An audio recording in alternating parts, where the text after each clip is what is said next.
Way back in 2009, James Cameron basically invited us all on a trip to a world that was, well, unlike anything we'd ever seen before. This incredibly lush, vibrant moon called Pandora. But, underneath all that beauty, there was a really dark conflict brewing. So today, we're going to dive in and break down the epic story and the powerful themes of Avatar. So, the story kicks off with this really stark contrast. I mean, picture this. It's the year 2154, and our own planet Earth is just dying. It's a polluted, resource-stripped husk.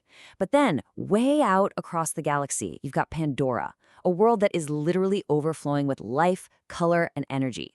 And right there, that's the heart of the conflict. You have a desperate humanity looking at this perfect, pristine world, thinking, that's our salvation, and they'll do pretty much anything to get it. All right, so here's how we're going to walk through this. We'll start by exploring the new world, Pandora. Then we'll meet our hero, Jake Sully, and see how he gets his big chance. After that, we'll follow him into the world of the Na'vi, watch him face an impossible choice, and then see the war for Pandora that follows. And finally, we'll wrap up by looking at the core message of the whole film. Okay, let's jump right in with part one, A New World, Pandora. This is where it all begins, where we really get a feel for the setting and, of course, the stakes. Pandora isn't just some pretty background scenery. It's really, truly a living character in this story. It's home to the Na'vi, these amazing, tall, blue-skinned beings. And the thing is, they don't just live on the planet, they are deeply, profoundly connected to it. I mean, their entire spirituality, their whole way of life, it's all completely woven into the natural world that surrounds them. So the big question is, why are humans even here? Well, it all comes down to one thing. A super precious mineral called unobtainium. It's literally the key to solving Earth's massive energy crisis. But, and this is a huge but, there's a catastrophic problem. The biggest, richest deposit of this stuff, it's located directly underneath the Na'vi's most sacred site, their home tree. So you can see it, right? Humanity's salvation is on a direct collision course with the very soul of the Na'vi people. All right, let's move on to part two. Now we're going to see this whole situation through the eyes of our protagonist, Jake Sully, a guy who gets a second chance he never ever saw coming. So who is this guy at the center of it all? Well, Jake Sully is a former Marine. But here's the thing. He's paralyzed from the waist down. He's basically a soldier without a war, a man totally trapped in a body that just won't cooperate anymore. The only reason he even gets a ticket to Pandora is because his twin brother, who was a scientist on the mission, tragically died. So Jake is literally stepping into his brother's shoes, or maybe more accurately, his brother's avatar. Now, this whole mission is only possible because of something called the Avatar program, which is, honestly, a total marvel of science. What they do is create this hybrid body. It's part human DNA, part Na'vi DNA, and a human pilot can actually transfer their consciousness into it and control it with their mind. For the military, yeah, it's just a tool, right? A way to get around in Pandora's toxic atmosphere. But for Jake, this represents something so much more personal. And this really gets right to the heart of Jake's journey. I mean, the very first time he links with his avatar, the first thing he does is just wiggle his new toes in the dirt on Pandora. He can stand. He can run. Can you imagine? For a guy who's been stuck in a wheelchair, this isn't just a mission anymore. It's a rebirth. It's this incredible taste of freedom he thought he had lost forever. Okay, so that brings us to part three. Jake's in his new body, and now he's about to step foot into the world of the Na'vi. His whole integration process starts out as a total fish-out-of-water story. He gets lost, separated from his team, attacked by some seriously wild Pandoran creatures. He is completely out of his depth. But then, he gets saved by Neytiri, a fierce Na'vi warrior princess.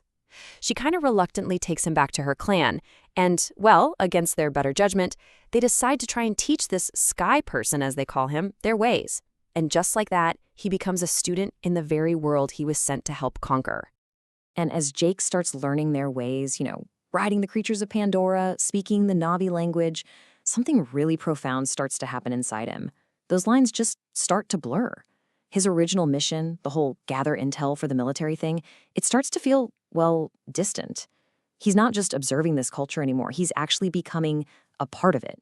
And of course, he's falling in love with Neytiri, and through her, he's falling in love with Pandora itself.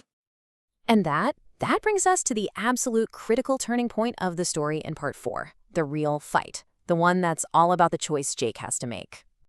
This is it. This is Jake's impossible dilemma. On one hand, you've got his orders. Report on Na'vi weaknesses so we can clear them out for mining. Simple, brutal. But on the other hand, his heart. It's just completely shifted. He genuinely respects these people. He loves one of them, and he understands their connection to the very world the humans want to just tear apart. He's a man literally torn between two species, two worlds, and two completely different destinies. So what's it going to be? Humans or Na'vi? The species he was born into or the one he's come to love? There's really no middle ground here. And when those bulldozers finally start rolling in, ready to just demolish the sacred home tree, that's it. Time's up. The time for indecision is over. Jake makes his choice. He switches sides, committing 100% to the Na'vi. He takes all that military knowledge he has, and instead of using it against them, he uses it to unite all the different clans and lead them in a fight against the human invaders. He literally becomes a traitor to his own kind to save his new home. But Jake's choice doesn't just change his own life. Oh no, it ignites an all-out war for the very future of Pandora. The final battle is just this brutal, epic clash of worlds. On one side, you've got human technology. We're talking gunships, giant mechs, bombs, just unleashing fire and total devastation on the forest. But on the other, the Na'vi, now united under Jake and Neytiri, fight back with this primal ferocity, riding these incredible beasts of the land and air. The losses, they're just staggering on both sides. But in the end, it's the Na'vi's desperate will to protect their home that wins the day. They are victorious, and the humans who survive are sent packing right back to their dying Earth. So, the war is over, but the story isn't quite finished, which leads us to the big question. What is the ultimate message of Avatar? With the battle won, Jake makes one last, final journey. Through a sacred Na'vi spiritual rite, his consciousness is permanently transferred from his human body into his Avatar body. He leaves that old, broken self behind for good. His transformation is finally complete, not just physically, but spiritually. Pandora isn't a place he's visiting anymore. It is, truly, his home. So what are we left with at the end of all this? Well, Avatar is so much more than just a sci-fi blockbuster, right? It's a really powerful statement about connecting with and respecting nature. It's also a pretty sharp critique of human greed and colonialism.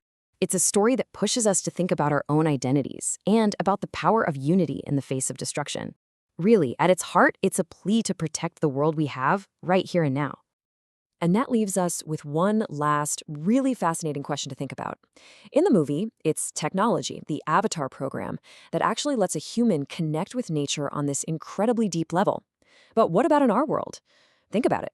Does the technology in our lives bring us closer to the environment? Or does it just build thicker and thicker walls between us and the natural world?